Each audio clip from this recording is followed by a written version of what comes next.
Bonjour, bienvenue à vos 5 minutes juridiques avec le cabinet d'avocats Landau Associés par VK. Alors, l'actualité cet été 2021 a été extrêmement riche. Alors, on fait un numéro spécial pour vous.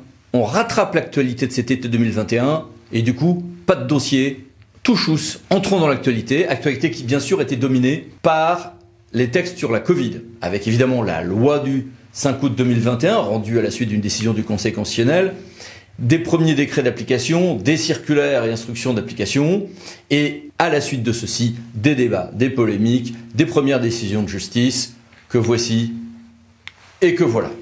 Ces questions, d'ailleurs, souvent posent des problèmes de RH. Or, il se trouve que l'actualité en matière de fonction publique a été aussi assez riche, avec un arrêt sur la situation des agents non titulaires qui quittent volontairement leur emploi, mais qui néanmoins peuvent bénéficier sous certaines conditions de l'allocation de chômage, et une autre décision sur la situation des agents qui sont en surnombre, et l'administration n'est pas toujours obligée de reclasser l'agent à la suite d'une annulation d'une telle décision de placement en surnombre. Un décret aussi important sur les modalités de négociation et de conclusion de accords collectifs dans la fonction publique. Et puis alors, regardez bien toutes les mini-brèves que voici, parce que certaines sont également importantes.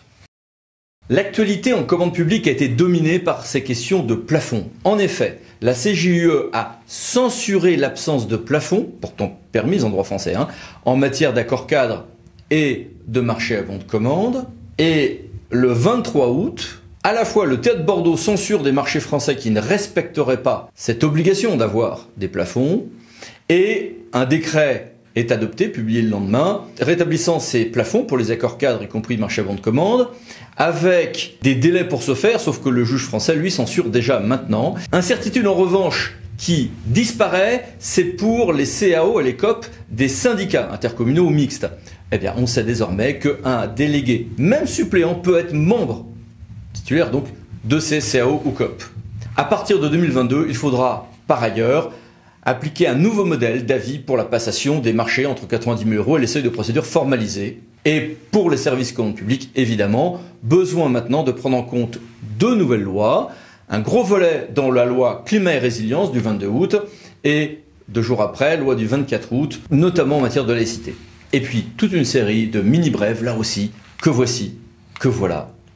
En matière de service public, grosse actualité en mai-juin en matière de déchets, mais ça s'est prolongé aussi cet été. Voici des détails. Un texte sur les RPE en petite enfance et toute une série de textes sur tout ce qui est gare, transport et beaucoup de mini-brèves en matière de service public que voici. Et que voilà. L'actualité environnementale de son côté a été singulièrement importante. D'abord, au niveau européen, c'était la loi européenne sur le climat, qui a été publiée donc au JOIE du 9 juillet, et un paquet climat présenté par la Commission, très ambitieux. Ambitieuse aussi, me paraît, la loi du 22 août 2021, dite climat et résilience. Le Conseil d'État, de son côté, a fait une sorte d'aggiornamento en matière de distance d'épandage de pesticides. Cette décision était dans la continuité parfaite d'une décision de 2019, mais en contradiction totale, quoi qu'en ait dit le Conseil d'État dans sa communication, avec les décisions prises entre-temps par le même Conseil d'État. En matière de pollution de l'air, là aussi décision forte du Conseil d'État du 10 juillet, condamnant l'État à verser une astreinte de 10 millions d'euros en matière de pollution de l'air. Sauf que, pour l'essentiel, et de très loin, ce sont des services ou des structures de l'État qui bénéficient du montant de cette astreinte. Et puis, par ailleurs, toute une série de décisions sur notamment les règles d'entretien et de vidange des plans d'eau et les mini-brèves que voici et que voilà. Énormément de choses sont arrivées cet été en matière environnementale. En matière d'urbanisme et de construction, la décision la plus importante est sans doute celle du 16 juillet 2021, par laquelle le Conseil d'État nous dit ce que l'on doit faire lorsqu'un PLU est partiellement annulé. Mode d'emploi assez complexe. Par ailleurs, attention, les derniers textes sont sortis et les derniers ajustements électroniques ont été opérés pour vous préparer à de nouvelles étapes de dématérialisation. Voici ici quelques détails, et puis voici quelques mini-brèves, ici, là et encore ici. En matière de droit administratif général et de responsabilité, le Conseil d'État, assez logiquement d'ailleurs, donne un mode d'emploi assez souple quand une abrogation des actes de droit souple justement est demandée. Le juge ne va pas donner un grand effet de contamination pour les vices de forme ou de procédures initiaux.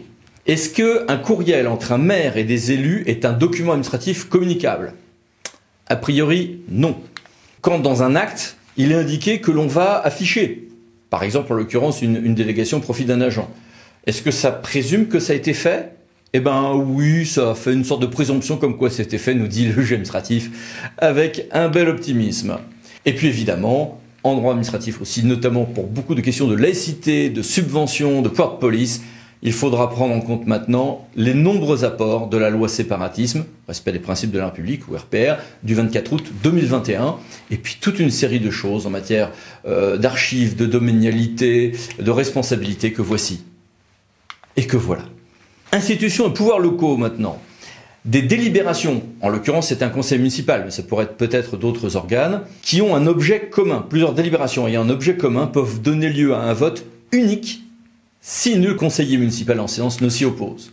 Autre élément, en matière d'intercommunalité ou de syndicat mixte, une fusion doit se faire sans acrobatie sur les compétences. On ne peut pas fusionner et harmoniser ou augmenter les compétences en même temps, même si ça se fait en matière de GEMAPI pour lequel il y avait de toute manière une obligation de mise à jour en matière de compétences. Décision du théâtre Dijon.